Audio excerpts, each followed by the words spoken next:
والله هستم زور خوش بو لقى كرم وبوكم بو لقى الكركت وبوكك بري.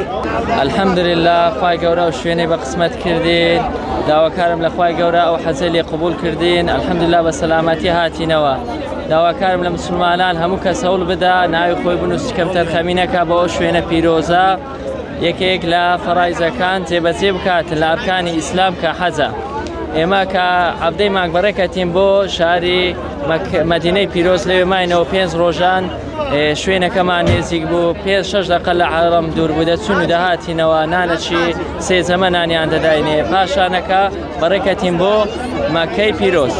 لەوێن دەر حەمڕەمان هیناوە پاشان ئیحرامان بەست بۆ حەج حەجەکەشمان بە سەلامەتی کرد و خواردن و دابینکردنی خزمەت گوزاری بەڕاستی کەم تەرخەمیان نەکردووە ئەوەندەی باز دەکرێت عەمرەدارەکان دەڵێن ئەو سارەکە زۆر لە چەندە سارە باشتر بووە هەم لە ڕووی شوێن دابینکردن هەم لە ڕووی خواردن سەرچی زۆر خۆشما بوو ئەمنەوە چارەمین جار ببینم چوارەمین جار بەرێ 3 جار چوومە عەمرەی ئەم جارش حەجەکەت بە بەرێ ئەو جارەش حەج بۆ چارەمین جار ئەو مەکەی پیرۆز ببینم هەستم زۆر خۆشەوە چی دەچمەوێ نەیەکە چتکەمە لە شێوی عەرەفە گەرما و شتان نەبوو طبعا دەبی بەس لەو جێ خۆشەی وەچی ئیسراحاتت کرد هەمووی لەبیرەکەی